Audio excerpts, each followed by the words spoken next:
Pessoal, boa noite, tudo bem? Oi, Rô.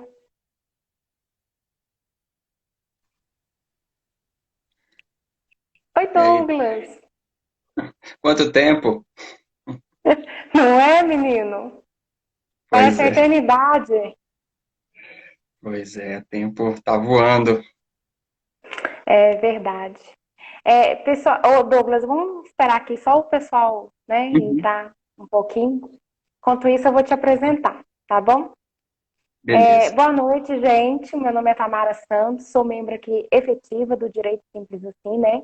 E hoje a gente já está com mais uma live, né, acerca da série do Estatuto da Criança e do Adolescente, né, que esse mês de julho completou 30 anos, né, de existência. E hoje a gente vai falar sobre o estigma que é criado em torno do menor infrator, né? E para isso, eu convidei o Douglas, fico muito feliz de você ter aceitado o meu convite, Douglas. O né? Douglas é assistente social, né, certo? Isso, Especializado em africanidades e cultura afro-brasileira, né? Geriatria e gerontologia. Certo? Falei certinho? certinho. É, o Douglas, acho que a gente pode ir começando, né? Conversar assim. Sim. Você podia contar um pouquinho pra gente? O que que você faz? O que que o assistente social faz? Qual que é a sua experiência, assim? Uhum. Eu sei que você trabalha, né, com menores, né? E eu queria saber como é que funciona isso, como é que é essa atividade sua. Bom, a minha experiência mesmo, né, ela começa até durante a graduação, na época do estágio, né, Uhum, esse meio, né, do trabalho com criança e com adolescente, onde eu comecei a interessar pessoalmente na área especificamente, né, que a área do serviço social, né, é muito ampla, na saúde, na educação, né, em uhum, diversas áreas. E aí, pessoalmente, eu me interessei mais por essa, fiz estágio em uma unidade de acolhimento, é um abrigo, e também na vara da infância e juventude, né, em Belo Horizonte. E aí, depois de formado, tive a oportunidade de começar a trabalhar em uma unidade de acolhimento, só que seria para adolescentes. Eu fiz estágio com crianças, e é onde uhum, eu estou hoje. A unidade de acolhimento institucional, a gente conhece como abrigo, né? Teve a nomenclatura alterada pelas orientações técnicas do serviço, e aí eu tô uhum, lá desde formado, já vai para 2 anos. E aí o nosso papel, né, assistente social, é garantir os direitos das pessoas, né? É promover a autonomia das famílias, né, a emancipação, delas conseguirem ter uma qualidade de vida conforme prega a Constituição, né? Direito à saúde, à habitação, à educação, todos esses direitos, e nós vamos estar ali como intermediários, né, entre a família e o Estado. Então a gente vai buscar garantir os direitos, levar informação, levar o entendimento, mostrar para as pessoas que elas têm direitos. E aí, é, né, já, uhum. sim, Não, pode falar, pode falar.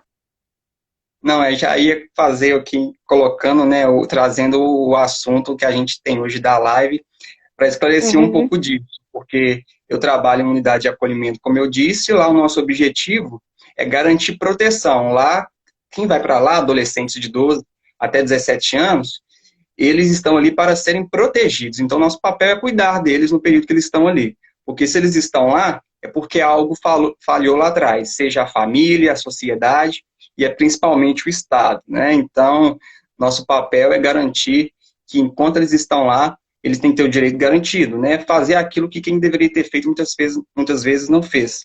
Então, só para estabelecer isso, porque nós vamos falar sobre adolescentes autores de ato infracional, mas meu papel lá não é diretamente com esses adolescentes. Eles não estão lá porque cometeram um ato infracional, vamos explicar isso direitinho, mas porque sofreram uhum. uma violência de alguma forma anteriormente. É importante, né, Douglas, a gente deixar claro aqui que Uhum, a Constituição do ECA, essa visão, né, do menor infrator, né, ela modifica e muito, né? Ele deixa de ser o menor infrator para ser um adolescente que necessita ser reeducado, né? É importante a gente deixar claro aqui que o Estado entendeu que esse adolescente, né, essa criança que pratica esse ato infracional, ele não é visto como criminoso, né? Aqui uhum, não é uma política, né, criminal, mas sim uma política pública, é uma questão de política pública e não de política criminal. Tanto é que é importante a gente esclarecer que ato infracional não é crime, né?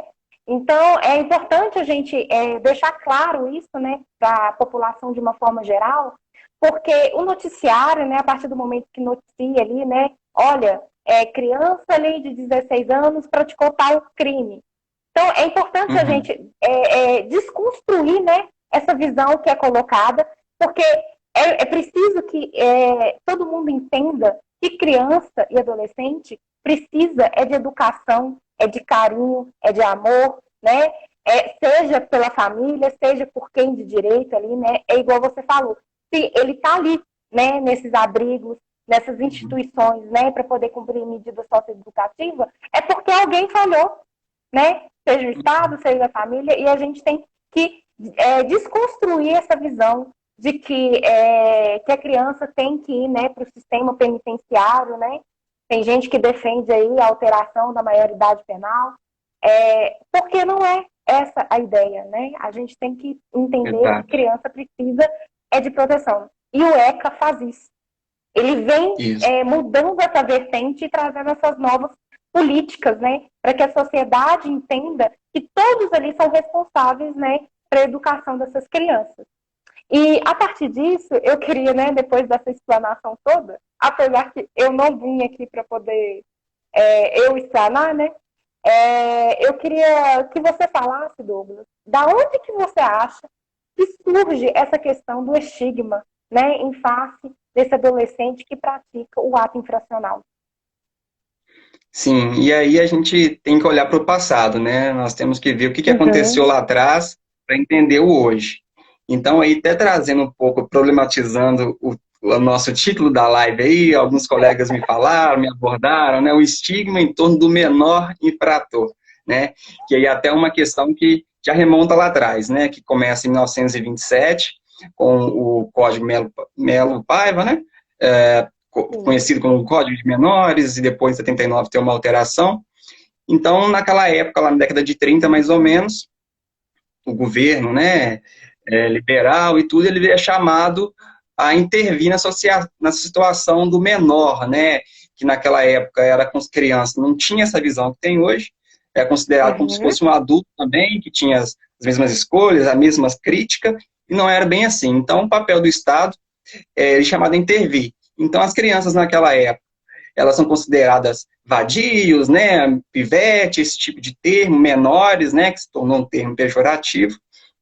E aí, tinha aquelas santas casas de misericórdia, aquela coisa toda, e acaba que, com o tempo, vão surgindo os serviços, né, com o Código de Menores, tem depois, posteriormente, Serviço de Assistência aos Menores, que é o SAM, e aí, quando chega também na época da ditadura militar, tem o surgimento das FEBEMs, né? Então, esses meninos, eles iam para essas instituições de forma muito misturada. Aqueles que não tinham família, que eram órfãos, abandonados, iam também para os lugares para sofrerem punições, muitas vezes, né? Junto com aqueles que realmente cometiam algum ato, que a gente pode chamar hoje de ato infracional, né? Um termo que não tinha na época, mas dá para entender. Então, muitas vezes, eles sofriam mais violações de direito dentro dessas instituições do que fora. E aí a mortalidade infantil era alta, violências de quanto é tipo, abusos sexuais, físicos. Então, na época tinha esse estigma, né, de que a criança, né, ela tinha a escolha do que ela estava fazendo, né, a situação que ela chegou, muitas vezes, situação de rua, não era olhado o contexto como nós temos esse olhar de agora. E aí, com muitos estudos, né, internacionais, inclusive, a Convenção de Haia, o movimento dos meninos de rua, na década de 80, naquele período de redemocratização da sociedade, vão surgindo aí essas leis que vão amparar a criança e adolescente, como você disse anteriormente, né, que vai mudar essa visão. Né, é um indivíduo em desenvolvimento, aquele que tem que ter prioridade absoluta nesse período de crescimento, né? Então, todo o olhar vai ser voltado para ele. E aí, a partir da Constituição de 88, que vai ter lá no artigo 227, de onde foi criado o ECA a partir dali, que essa visão vai mudar. E aí eu até fiz uma tabelinha aqui, uma colinha, para fazer uma comparação de que mudou, né, na época da cultura da institucionalização, antes do ECA, e depois, que é a visão da garantia de direitos. Então, anteriormente se tinha... Sim.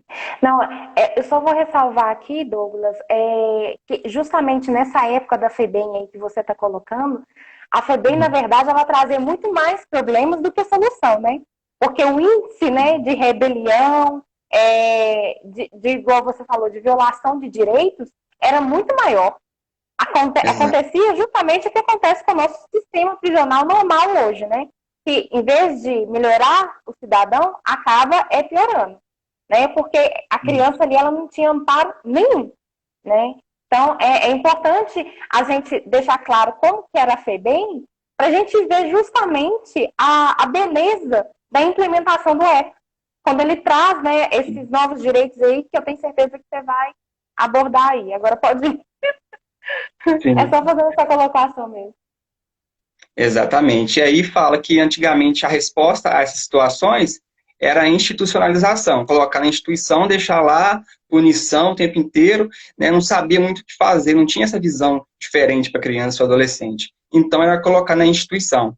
E aí, com o ECA, a resposta vai ser o apoio sociofamiliar e a inclusão nas políticas públicas, né? Vai querer realmente ter esse olhar diferenciado, por que está acontecendo isso? Não é só lidar com o efeito, né? Mas com a causa. O que está ali por baixo, o que está fazendo esses meninos estarem na rua, estarem cometendo esses atos? O que justifica isso? Então, o apoio é na base, que é na família. E aí, naquela época, tinha uma visão higienista, né? O abrigo como internato do pobre. Talvez isso não tenha mudado muito, mas, né, assim, é de se questionar, mas com o eco-objetivo, o abrigo vira medida protetiva, né, que até mudou o termo, como eu falei, que é unidade de acolhimento, e é só em caráter Uhum. excepcional, não é tirada, né, da família por qualquer motivo. Tem outras intervenções anteriormente, antes de chegar nesse ponto, é uma das últimas como medida protetiva. E aí ela ficava lá em longa permanência, se chegava lá uma criança de 5 anos, saía depois dos 18, isso se não morresse lá dentro, né? Não tinha um período certo para sair. E aí com Hoje o a gente tem ECA, um prazo, né? é, é provisório o atendimento em caráter excepcional mesmo, tem períodos aí de acolhimento de 1 ano e meio no máximo, tem que, né, o quanto mais rápido possível resolver a situação, melhor, principalmente agora, nesse período que a gente está vivendo, né, de pandemia, o olhar tem que ser diferenciado, tem que se E é reordenar todo o interessante. serviço.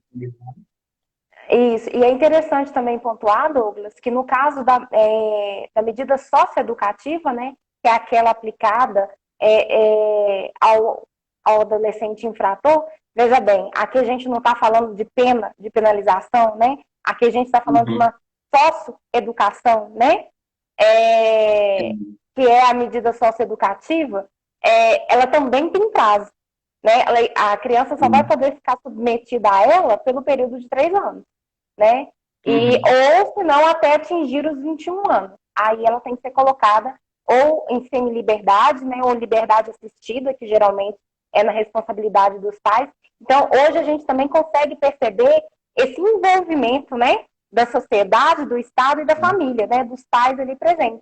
Que é igual você falou, não era mais só simplesmente, né? Tirar, jogar ali, né? Só para escanteio, como se diz, vamos ali Uhum. abafar esse problema que, né? Ninguém tá vendo, tá tudo certo. Exatamente.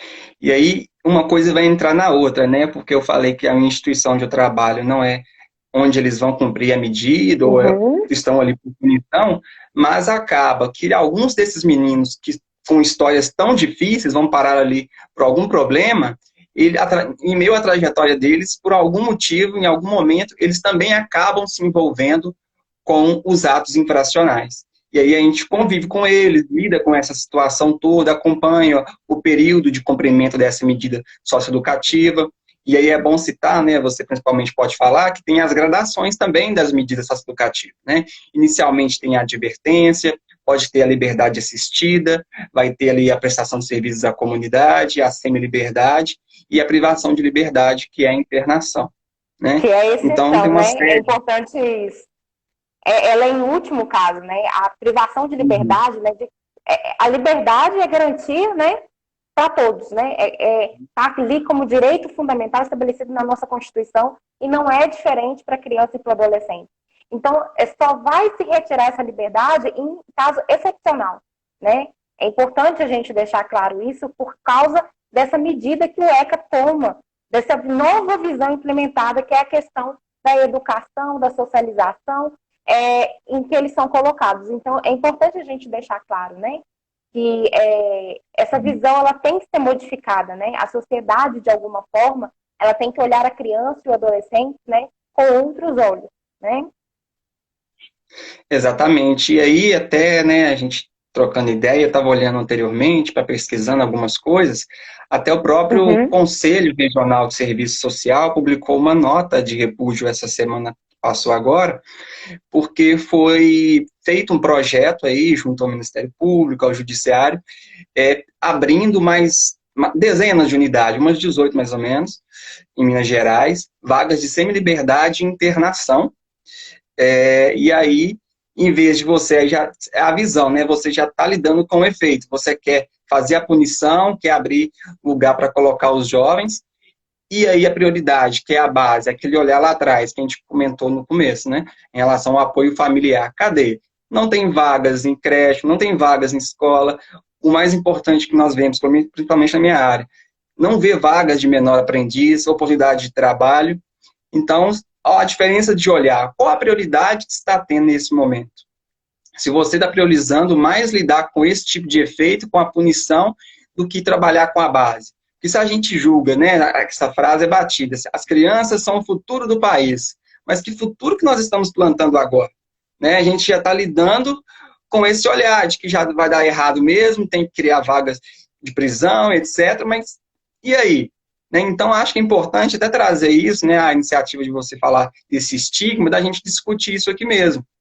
Porque, evidentemente, que a gente não vai ficar aqui, coitado do menino, né, a gente não é assim, a gente sabe que tem a responsabilização, mas é preciso ver o porquê das coisas. Por que tem tantos adolescentes cometendo atos infracionais? Se nós pegarmos uma pesquisa que o TJMG divulgou no primeiro semestre do CIA, que é o Centro de Integração ao Adolescente Autor de Ato Infracional em Belo Horizonte, as estatísticas vão mostrar, né, os índices lá de quais são os atos infracionais cometidos, as regiões, tem tudo lá.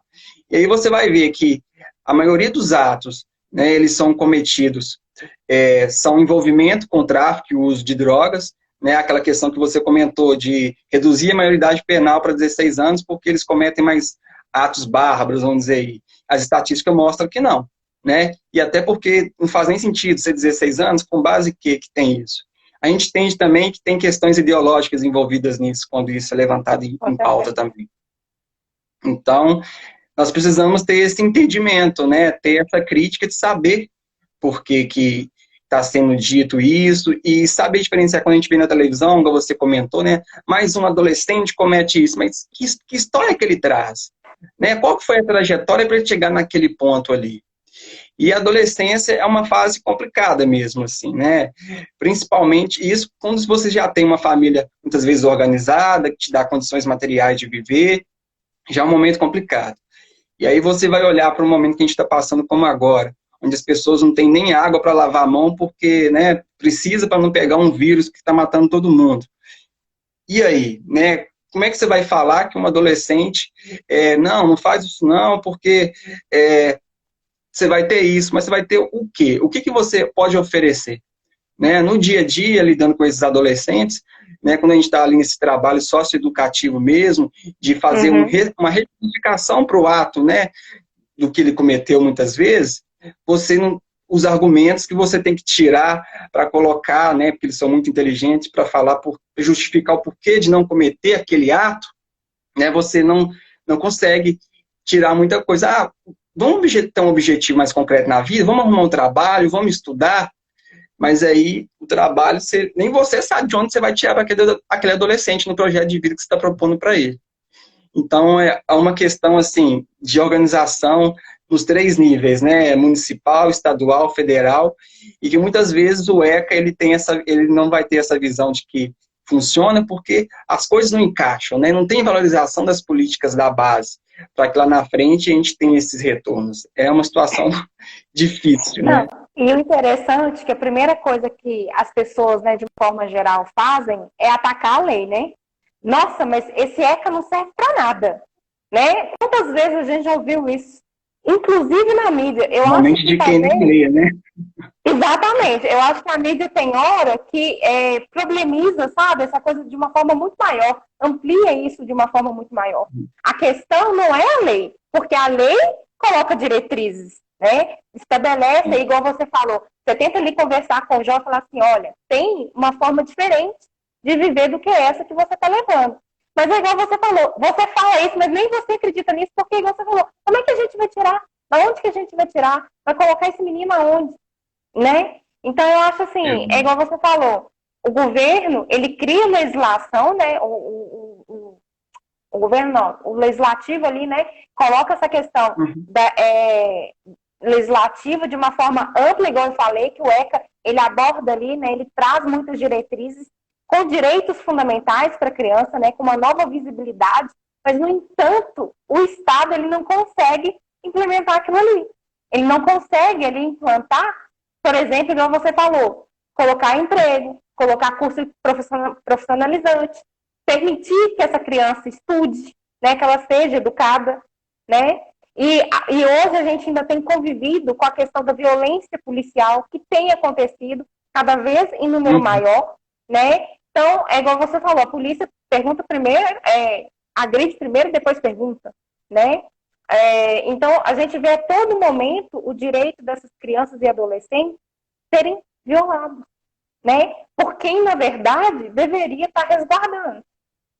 Então, Exatamente. a gente tem um problema muito grave estruturalmente, né? Então, assim, falar dessa questão do estigma, né, do adolescente, da criança que pratica ato infracional, ela é muito profunda, ela é muito complexa, porque ela não aborda somente ali critérios objetivos, né?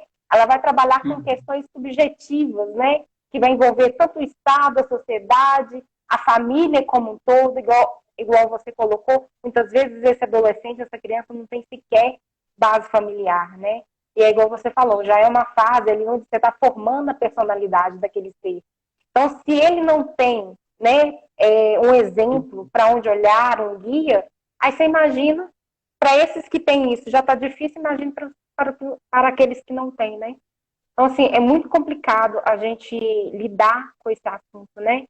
É, inclusive, né, eu também estudando para poder conversar aqui com você, eu vi que muita gente levanta o questionamento se esses, né, esses abrigos, né, igual você falou, que mudou, né, a nomenclatura, se essas instituições, né, igual você falou, que foram criadas mais 18, se seria, por exemplo, uma forma de mascarar o que a FEBEM ainda instituía e Uhum. continua, sabe? Então, será que se o adolescente, aquela criança, for para esses lugares, igual você falou, como medida de exclusividade, o que não está sendo tão exceção assim, né? Que você vê o número cada vez Uhum. crescendo, será que eles vão ter, na verdade, o devido respeito, a devida educação ali, para que ele compreenda que aquilo que ele fez é errado? Né? Será que eles vão estar aí continuando sofrendo a violação de direitos? Então, eu acho que a gente, né, discutindo isso aqui, levantando essas questões, eu acho que a gente ajuda, né, a sociedade a Sim. desconstruir essa questão que foi criada ali em torno, né, daquele adolescente, daquela criança que pratica ato infracional. Exatamente. E aí até um ponto que eu ia citar, né, que antigamente tinha FEBEM, e aí ficava todo tipo de perfil de criança e adolescente ali, tanto os que cometeram algum ato, né, seja infracional, ou aquele que precisava ser protegido muitas vezes, né, porque era órfão, né, precisava de um apoio, eles ficavam juntos. E aí com o ECA, isso vai se separar e vai ter diretrizes mais organizadas, né? Se aquela criança ou adolescente tem que ser protegida, ela vai para essa unidade de acolhimento, né? Porque a situação dela é outra. E aí, se o adolescente ele realmente cometeu um ato infracional, né? E aí, em medida excepcional e muito grave, como você comentou, e aí, a partir disso, vai ser julgado se ele vai para um centro de internação ou não, né? Que é um lugar diferente do outro. E aí, realmente, essa questão que você falou lá dentro, né? Desse lugar, ele vai receber a educação, né? Vai ter um trabalho pedagógico para criar um projeto de vida diferente, para quando ele sair dali, ele tenha uma outra perspectiva, e aí a situação começa difícil durante o próprio cumprimento da medida socioeducativa, né? Pegando um exemplo que tem uma interação maior, seria a prestação de serviços à comunidade, né? Que o menino ele tem que prestar algum serviço ali onde ele mora, na região, e aí muitas vezes num serviço público, seja um espaço, né, de esportivo, um horto municipal, uma escola, muitas vezes, uma biblioteca pública. E aí as próprias pessoas que deveriam dar esse apoio ali educativo e pedagógico já começam, não quero esse menino aqui não, vai me dar problema, tá trazendo problema para mim? Então já começa aí com esse estigma, com esse preconceito, que a primeira coisa que as pessoas já pensam, tá trazendo para cá alguém que matou alguém, né? E muitas vezes não é esse tipo de coisa, quase nunca é, até porque se tivesse sido, ele estaria muitas vezes no centro de internação, ele não estaria ali prestando serviço à comunidade, né? Pela gravidade do ato, vamos dizer assim. Por mais que a prioridade não seja. Mostra E aí já novamente começa aí desconhecimento, né? já não tem essa perspectiva, né? Como é que é o caso? Como é que funciona? Né? Por mais que as pessoas tenham os serviços, né? Que é o CREAS, normalmente que acompanha na política de assistência social, faz essa pactuação, tem esse olhar assim de preconceito, não quero nem saber, já só não quero, né? Então tem essa dificuldade.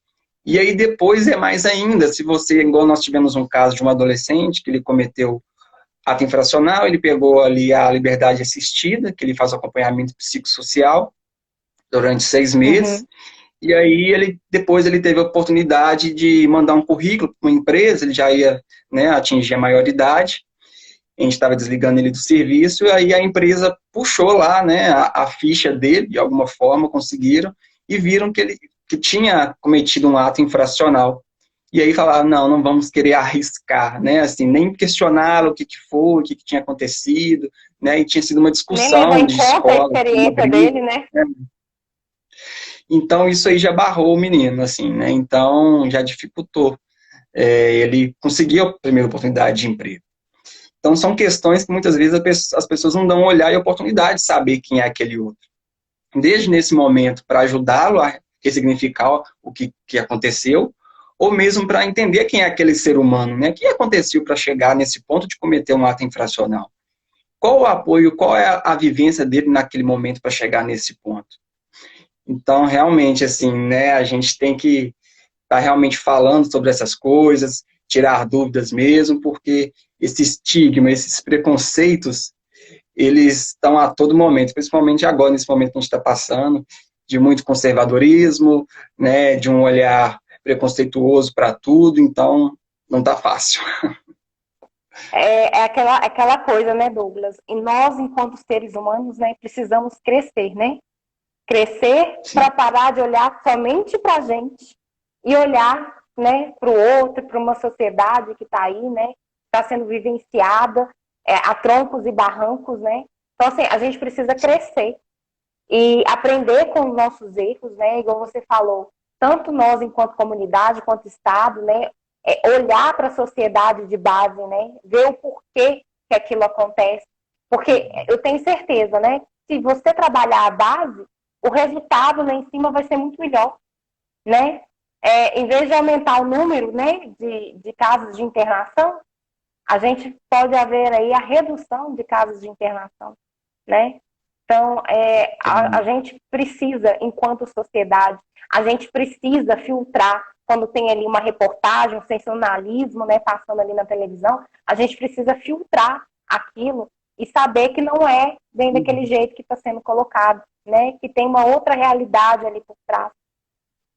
E vivenciar isso e separar.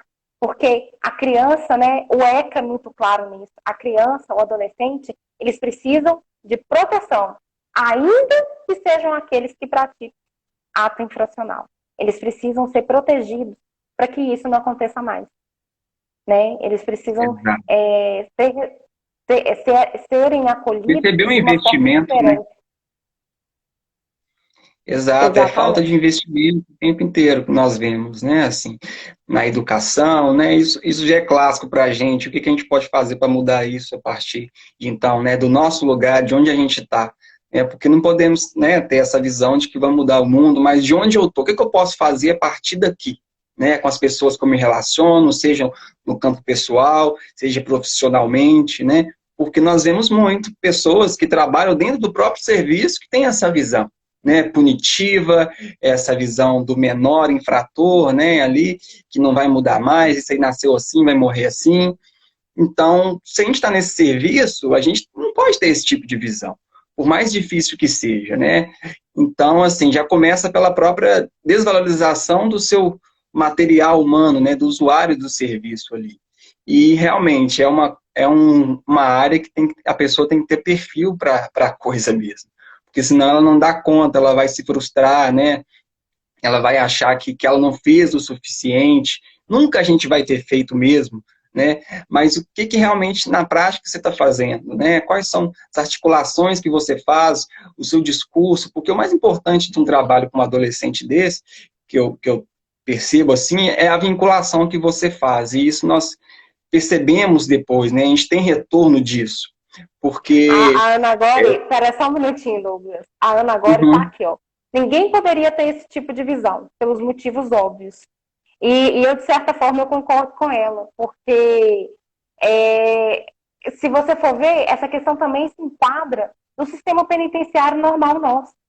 Se não dão chance para o adolescente, para uma criança que está em fase de formação ainda, está ali formando a sua uhum, personalidade, que dirá para aquele que está ali no sistema prisional, né? Que está preso e precisa sair dali, que tem uma família, que tem que sustentar uma família. Se ninguém olhar para ele de outro jeito e falar assim, olha, eu te dou uma chance. Todos nós somos uhum. seres humanos, todos nós erramos. Todo mundo precisa de uma segunda chance, seja em que campo da vida for. Então, eu acho assim, esse olhar tem que abrir, gente. A gente tem que abrir o nosso coração de alguma forma para aqueles que estão vivendo, que estão sofrendo, porque eu tenho certeza que essas crianças que estão ali, longe da família, se é que tem uma família, estão sofrendo de alguma forma. Não tem como sair disso melhor se ninguém for lá e ajudar.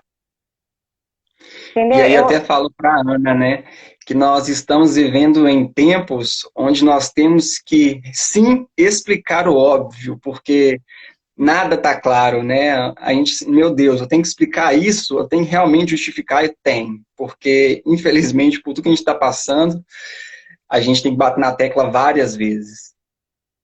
Ah, tem uma pergunta É, dela aqui, deixa eu ver. volta aí, vê se você consegue voltar. Acho que para mim pulou.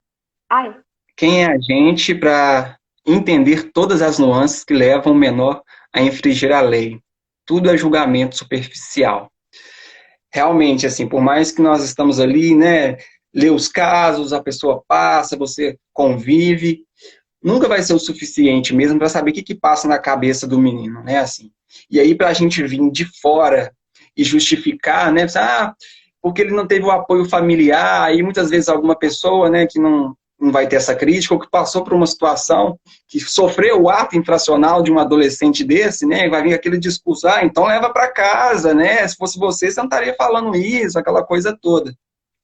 Mas e aí, para fazer que isso não aconteça mais com as futuras crianças, futuros jovens, ou esse mesmo jovem não cometa o mesmo ato depois? O que a gente pode fazer, em vez de só fazer a partir desse efeito que você está vendo agora, né? Só punir e começar a criar a instituição de internação e pronto, acabou. Né? Isso tem que acabar. Né? Então, realmente, ainda assim, sempre vai ser superficial, porque vai depender muito dos profissionais que vão estar envolvidos nesses casos, que vão estar repassando, já vai criar um estereótipo em torno daquele adolescente. Realmente, a gente tem que bater na tecla do óbvio sempre, viu, Ana? Principalmente nesse momento. e é muito triste, né, a gente pensar dessa forma, né? Saber que tem, igual você falou, inclusive profissionais, pelo menos eles, alguém deveria pensar diferente e ainda assim pensa de forma contrária. Então, é uma questão muito triste se você for analisar essa questão, né, do estigma, né, que é criado ali em torno, né, do vulgo menor infrator e trabalhar isso tudo, né? É difícil a gente até conversar disso ali em 40 minutos, transpor essa questão toda, porque envolve muita coisa, né? Ali não envolve só o nosso querer, o seu querer, o querer do outro, é interesse político, é interesse de instituições privadas. Então, assim, é uma série de coisas, uma série de campos que estão envolvidos aí, que precisam melhorar, né, para atender essa demanda e mudar esse olhar, né? Para poder permitir que essas crianças e adolescentes sejam pessoas melhores no futuro, né? Com certeza. E assim, tem vezes, né, assim, que muitas situações que nós vemos realmente uma medida que um adolescente cometeu em algum momento ali, que estava em grupo, e aí teve uma reação que não foi bacana, o movimento de manada faz muita coisa que a gente sabe, o adolescente estava ali, não é o perfil dele, mas fez. E uma medida simples, uma liberdade assistida, muitas vezes, já vai ter um impacto nele. Assim, nossa, é isso aqui, eu não quero isso para minha vida mais. Eu não quero saber disso. Por outro lado, né, a gente dá um exemplo claro. Se você, né, tem um filho e vai educar ao longo da vida, em fazer um investimento todo ali, com valores morais, da família, aquela coisa, Uhum. você não tem uma certeza, mas você está dando um direcionamento. E aí, para aquele menino que muitas vezes já nasceu para ser assim, porque nós vemos, né? Muitas vezes a criança já nasce num meio difícil, né? E o incentivo dela é para criar um caminho desse e ela muitas vezes não vai ter força para se desvincular, porque muitas vezes a própria família, o ambiente que ela está inserido, vai ter uma força maior sobre ela. E aí a gente sabe que muitas vezes tem as ameaças para os meninos cometerem um ato, a falta de oportunidade gera o próprio trabalho infantil dentro do tráfico de drogas, muitas vezes. Né? O menino está ali, só chega aqui, te dá R$ 100 para você entregar esse negócio àquela pessoa ali, nem sabe o que, que é, está traficando ali, daqui a pouco está cometendo um ato infracional sem saber por quê. Né? Então, realmente, tem que ter uma atenção, né, na educação, principalmente, quando nós vemos em outros países aí, questão da educação integral. Aqui a gente fala educação integral, lá só existe educação, porque já é integral o tempo inteiro. Então é questão de investimento, né? Nós temos esse olhar diferenciado no dia a dia, nos espaços que nós trabalhamos, nossos discursos, nossos diálogos, as nossas lives aqui, para ver se isso chega realmente onde precisa, né? Eu te agradeço muito, Douglas. Nossa, assim, Bem, trazer esse viés assim, para todo mundo que está aqui nos assistindo hoje, o tanto que isso é importante. Porque é igual você falou, se todo mundo pensar, mas o que eu vou fazer? O que eu posso fazer? Ninguém sai do lugar. Né? E é igual você falou, eu espero que essa sementinha que a gente esteja plantando aqui, o pequeno, pode ser o máximo, mínimo pequeno que ela for, para ela chegar e alcançar, né? Uma pessoa que seja, já é uma vitória, porque é uma pessoa que pelo menos vai começar a refletir, a pensar, olha, eu não posso falar isso, eu não posso pensar isso, porque tem isso, sabe? Pouquinho, haver mais ação e menos julgamento, já é uma vitória, já é alguma coisa. Só da gente estar aqui, nos colocando, né, à disposição, né, para poder divulgar esse assunto, né, conversar um pouco sobre isso, já é alguma coisa, né? E eu acho que essa é a nossa função, né, enquanto membros de uma sociedade, para poder lidar com essas questões, né? Tentar ali aplicar um pouquinho que seja, né? Isso que a gente está aqui conversando. não, com certeza. Eu te agradeço a oportunidade, né, da gente falar de um assunto que eu gosto, que eu trabalho, que eu estou no meio ali. E assim, né, mudar um pouco, assim, a visão de quem muitas vezes está muito próximo da gente ou daquele que está distante, né? Então é uma oportunidade de estar aqui falando para as pessoas que podem assistir em outro momento também. E aí a caminhada é longa e a gente está nela sem sair. Vamos firme. Isso mesmo. A gente vai conversando, a gente perde até noção do tempo, né? Mas o nosso tempo está ali um pouquinho curtinho. Mas eu queria que você fizesse as suas colocações finais, que você falasse aí, deixasse uma mensagem, né, para todo mundo que está aqui nos assistindo e aqueles que assistirão depois, sobre essa questão do estigma. Sim, o que eu posso deixar é que a gente, enquanto ser humano, né, de modo geral, sempre tenha a mente aberta para ouvir, para entender o que o outro diz, né, e ter essa visão de que nós não sabemos de tudo, né, assim, o diálogo, ele educado, respeitoso, ele sempre realmente vai promover mudanças, porque por mais que eu tenha uma visão de uma coisa agora, né, ela pode se modificar depois dessa coisa, ou alguém pode chegar para mim, eu estando aberto, ela pode promover algo que realmente faça a diferença. E se isso chega em pessoas que têm o poder, né, que estão em posições de poder políticas, né, de projetos, de programas, isso vai fazer a diferença para alguém. Então, eu acho que todo mundo pode fazer um pouquinho a diferença, né, independente do lugar que ela esteja. Seja no tema aqui que a gente está falando, da criança, do adolescente, né, e ainda em diversas áreas da vida que nós estamos inseridos. Então, sempre buscar o estudo, o entendimento, a conversa, o bom diálogo, para a gente promover uma mudança em onde nós estamos. Porque se cada um fazer um pouquinho a diferença onde está, daqui a pouco está tudo diferente, tudo melhor para todo mundo.